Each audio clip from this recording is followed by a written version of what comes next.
I never thought a quiet airport lounge would become the place that shattered everything I believed about family. My name is Gabrielle Stone, and for most of my life, I played the perfect daughter, obedient, composed, invisible. But on that day, while we were supposedly headed to South Africa for a family trip, I watched my father lean down, pat Grandpa's shoulder, and say, "Just sit here, we'll go check in and come right back." They walked away, calm, certain, but something didn't sit right. Minutes passed, then 20, then 30, and that's when it hit me. They weren't coming back. My grandfather, confused, frail, already fading into the fog of Alzheimer's, was being abandoned right there in the middle of the terminal, left like luggage nobody claimed. I didn't think, I just ran, and what I saw when I found him changed everything I thought I knew about love, loyalty, and the true meaning of home. Growing up in Omaha, Nebraska, my life looked perfect from the outside. Two-story house with white shutters, freshly cut lawn. My dad, Dr. Bennett Hayes, was a respected cardiologist who liked his shirts crisp and his children quieter than the machines in his hospital wing. My mother, Catherine, stayed home, though not to nurture. She hosted fundraisers, baked for school galas, and reminded you often that presentation is everything. I was their firstborn, the responsible one, the straight-A student with perfectly combed hair and piano competition ribbons hung above her bed like battle medals.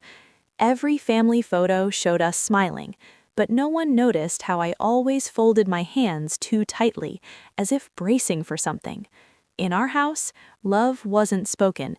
It was measured in achievement, in silence, in how well you played along. But Grandpa Henry, he was different. He was the only one who ever told me, "You don't need to earn love, Gabrielle, just be." Every Sunday when I was a child, he'd take me to the park while my parents were at their social club. We'd feed ducks and read books under the elm tree by the lake. He called me Lainey, a nickname no one else was allowed to use. I still remember his hands, scarred from years as a high school shop teacher, but always steady when he turned the pages of The Wind in the Willows for me. As I got older, the visits grew fewer. Dad said Grandpa was getting slower and confused. Eventually, those Sundays stopped altogether. He was moved to the guest room upstairs, out of sight, out of the way.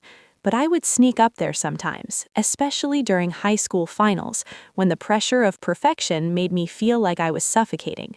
Grandpa never asked about grades. He just smiled and said, "Tell me something beautiful you saw today." And I always had something. He remembered the small things, even when he started forgetting bigger ones. At first, it was harmless, calling me Lainey 3 times in a row, as if he was surprised I was still there. Then he'd get stuck in stories from the past, repeating the same line like it was new. My dad grew annoyed. My mom started speaking about him in the past tense while he was still in the room. But to me, he was still Grandpa, still the man who taught me how to look at the sky and see more than weather. And that's why when Dad said we were all going on a trip together to make memories before things got worse, I wanted to believe him, even when something inside me whispered, "No one makes memories by leaving someone behind." Before the forgetting began, Grandpa was the one person who remembered everything that mattered. He remembered that I hated chocolate milk but loved strawberry. He remembered my favorite stories, the way I hummed when I was nervous, and the fact that my middle name was after his mother, not my mom's, no matter how many times she tried to claim otherwise. He never forgot me. Even when Alzheimer's began eroding his sense of time and place, even when he mixed up names and dates, somehow he still looked at me like I was home. The first time he forgot where he was, I was 16. I found him standing in the driveway in slippers, clutching a watering can. It was February, snow everywhere. He thought he was back in Alabama tending roses with Grandma before she died. When I gently took his hand, he blinked and said, "Lainey, am I dreaming?" I smiled through the sting in my chest. "No, Grandpa, you're just remembering." My parents treated it like a phase.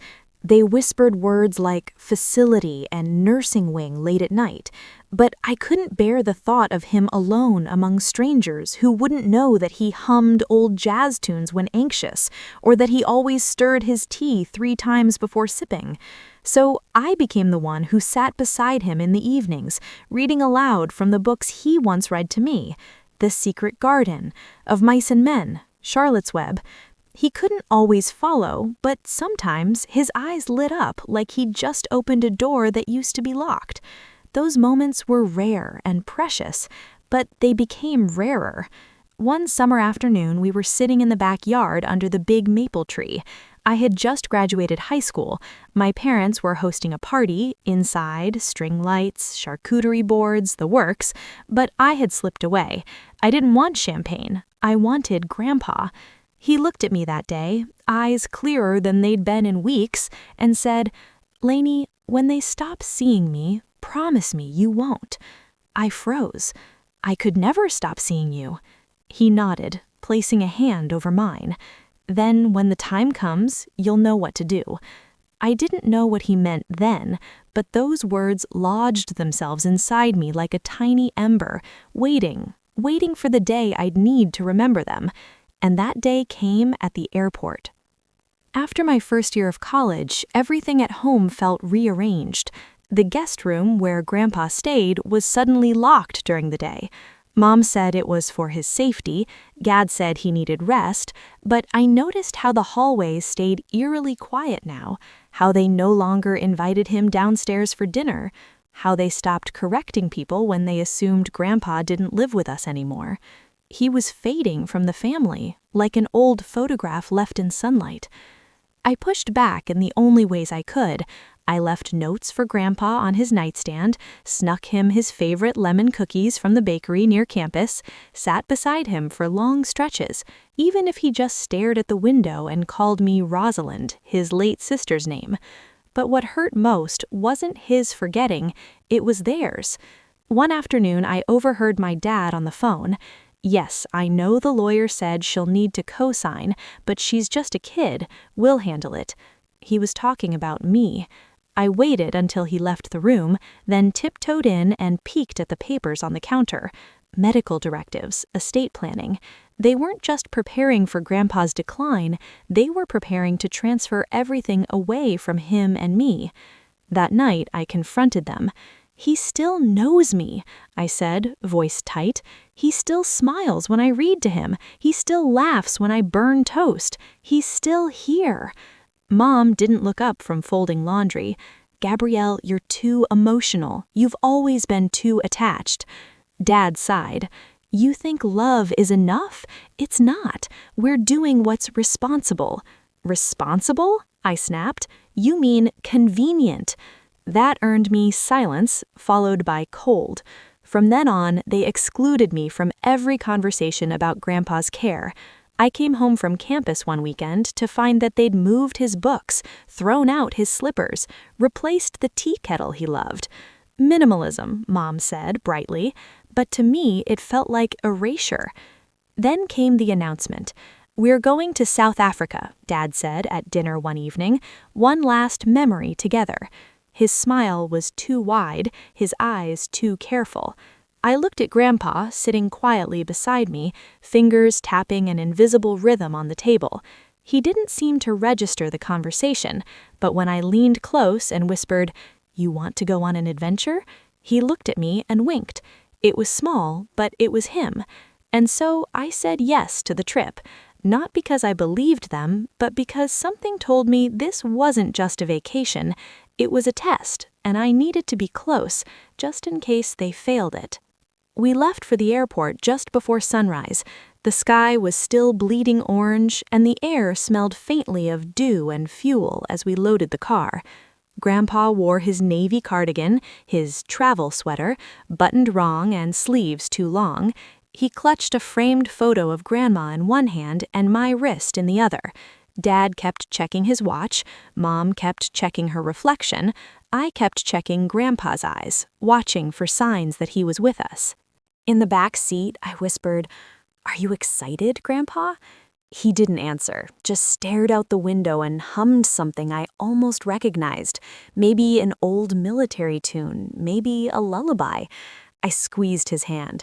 "We're going somewhere warm. Elephants, remember?" He looked at me then and said softly, "You'll make a fine teacher one day, Rosalind." I didn't correct him. He always called me Rosalind when he was scared. At the airport, the lines were long, the atmosphere buzzing with noise and fluorescent light. Mom pulled me aside. "Gabrielle, go get coffee for your father and me, something strong." I looked at Grandpa. "What about him?" "He's fine," she said, already walking away. "We'll be right back." Dad led Grandpa to a chair in the quietest corner of the terminal, a row of seats near a frosted window looking out at the tarmac. Grandpa sat obediently, still holding the photo of Grandma. My father leaned over him and said clearly and slowly, "Just sit here. We'll go check in and come right back." The words echoed in my head like a stone dropped down a well. I stood frozen, coffee order half formed in my mouth. They walked off, my parents, toward the departure gate, calm, confident, not once looking back, and something felt wrong. I watched the back of their heads until they disappeared around the bend. 5 minutes passed, then 10. Grandpa was still there, still waiting, still tracing the edge of the photo frame with his thumb. 15 minutes, my heart pounded. 20, something cold settled in my gut. I approached the check-in kiosk. "Has the Hayes party already checked in for flight?" The woman behind the desk typed, "Yes, checked in and cleared." My breath caught. "All of them?" She nodded, then added, "Boarding should begin in about 20 minutes. I backed away, numb. They weren't coming back. They had no intention of ever coming back. 100 feet away, my grandfather sat alone in a sea of strangers. He didn't know what was happening, didn't know where he was. He only knew they'd said, "Wait for us," and so he waited, because that's what loyal people do. I started walking, then running, pushing through the crowds. My throat tightened. I had always believed betrayal would be loud, slammed doors, screamed words. But betrayal, I learned, is quiet. It walks away calmly while you're still smiling. I don't remember deciding to run. My body just moved. The clatter of luggage wheels and boarding calls faded into static as I sprinted back toward the quiet corner where Grandpa sat. I saw him there, still in the same chair, shoulders slouched, eyes scanning the crowd like a child waiting for a parent who'd forgotten them. "Grandpa," I gasped, dropping to my knees in front of him.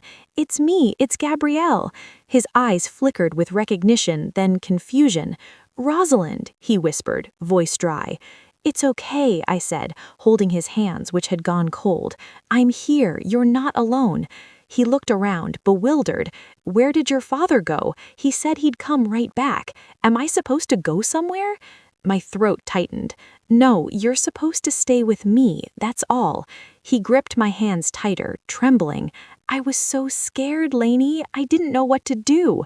I wanted to scream, not at him, at the people who had walked away so easily, who had packed their passports and printed boarding passes, and made peace with abandoning the man who once carried them on their shoulders, who taught them how to fish, who stayed up when they had nightmares, and paid for their first cars.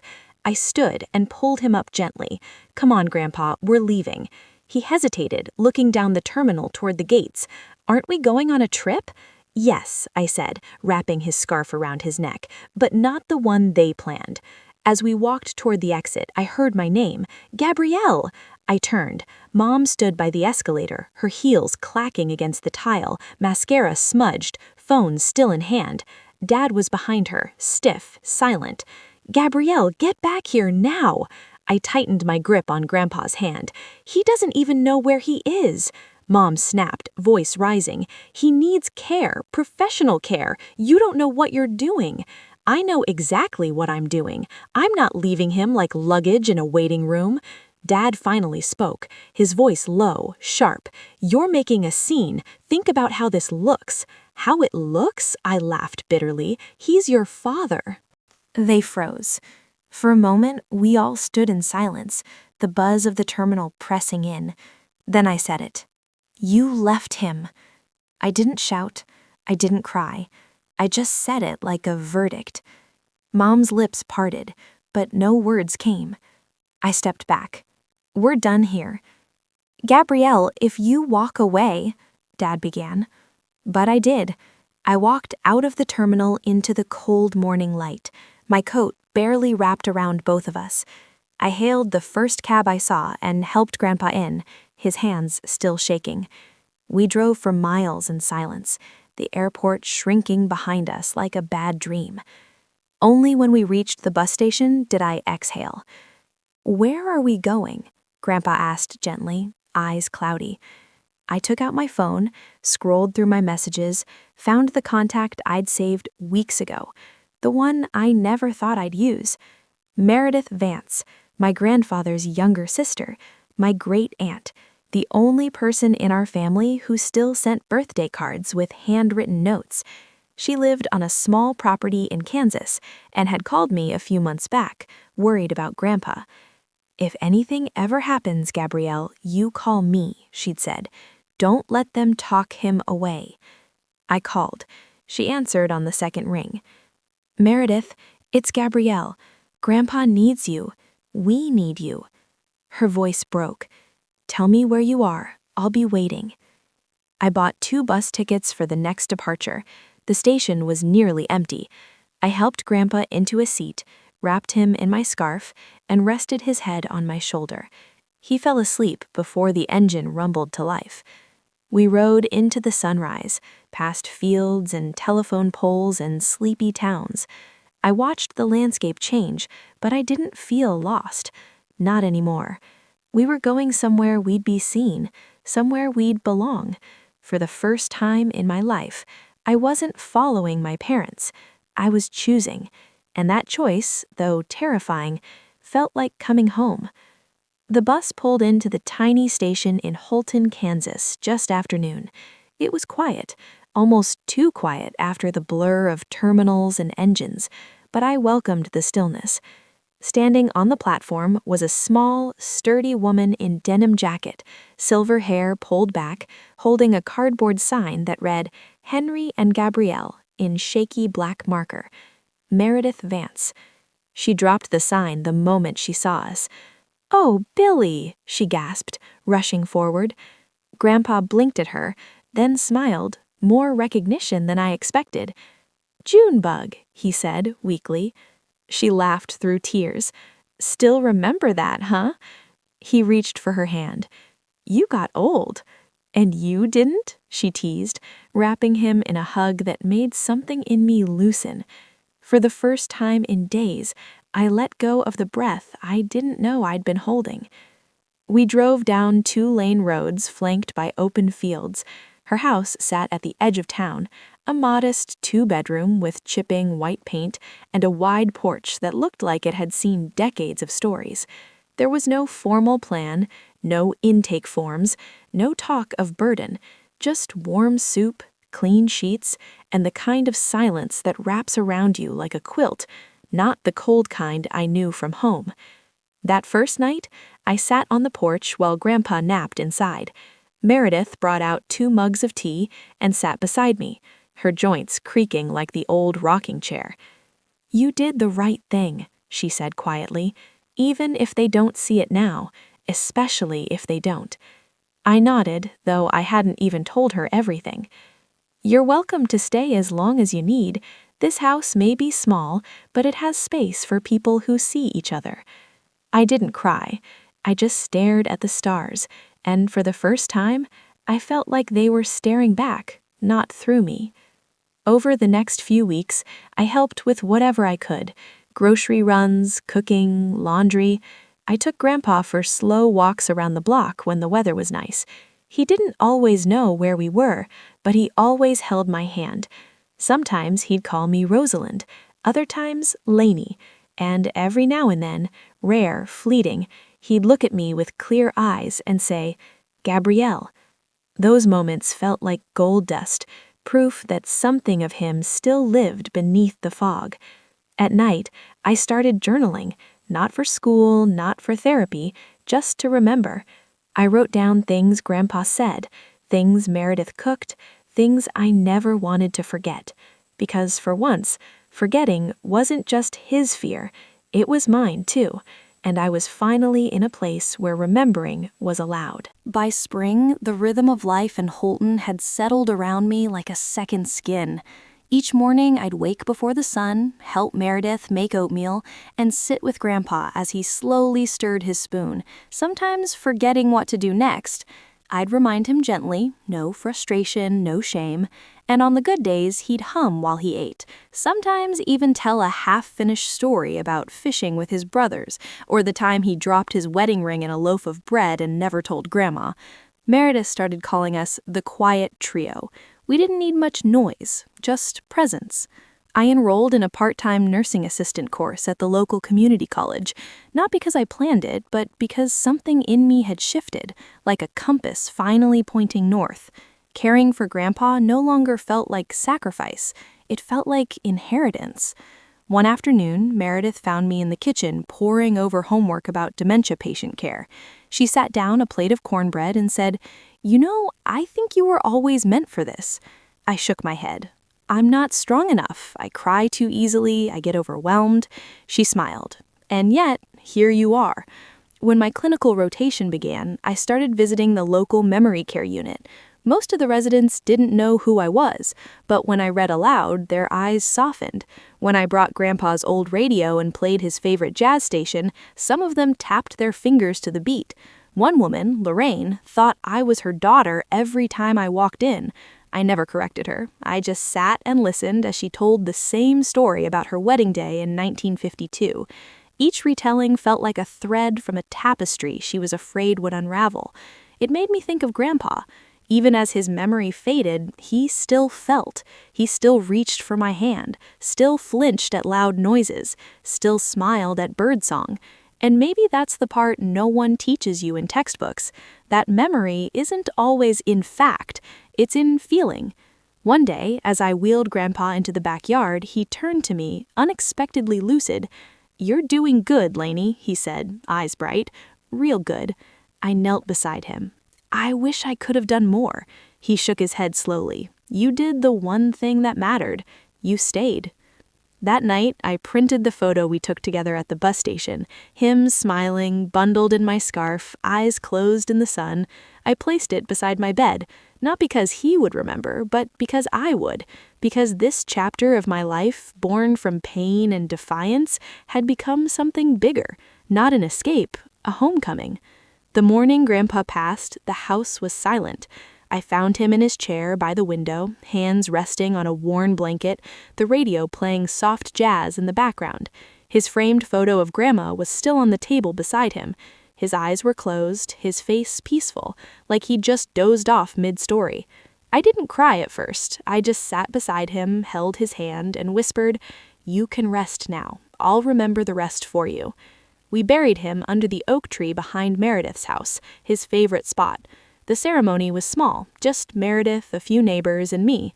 I didn't invite my parents, not out of anger, out of clarity. They hadn't been part of his final chapter. They didn't earn a place in its closing. But a week later, I went back to Omaha. I needed to return, not for them, but for me. I rang the doorbell of the house I grew up in. It looked smaller somehow, like a stage after the curtains closed. Mom opened the door, eyes wide. Gabrielle. She looked like she hadn't slept in days. Dad stood behind her, arms crossed, but not defiant, just tired. She said softly, "I heard about your grandfather." I nodded. He passed peacefully, with people who loved him. She looked down, hands wringing. "We didn't mean to—" "You did," I interrupted gently. "You meant to leave him at the airport, and you would have done the same to me if I hadn't followed your script." Dad stepped forward. "He didn't remember you most days. It wasn't personal. It was never about what he remembered. It was about what I wouldn't forget." I reached into my bag and pulled out the envelope Meredith had handed me the day before. Grandpa's revised will, a quiet letter tucked inside, his life savings, his pension, and a note that read, "To Gabrielle, you were the only one who stayed. My love belongs with you. Keep remembering. Grandpa." I handed it to them without a word. Their expressions shifted. Shock, then guilt, then something more complicated. "I'm not here to fight," I said, "just to let you know that I'm okay, and that he was too." I turned to leave, but Mom grabbed my wrist. "Gabrielle, will you come home?" I looked her in the eyes, really looked, and for the first time I saw not cruelty but emptiness. A woman who'd built a life around control and now stood in its hollow center. "I am home," I said, "in Holton, with the people who remembered me before I had to earn it." Back in Kansas, I returned to my studies, my patients, and the porch where Grandpa once sat. I opened a reading circle for children and seniors. I kept the photo of him and me on the wall beside my nursing certificate, and every night I whispered to the stars. I didn't let go, because in choosing him, I chose myself, and that will always be enough.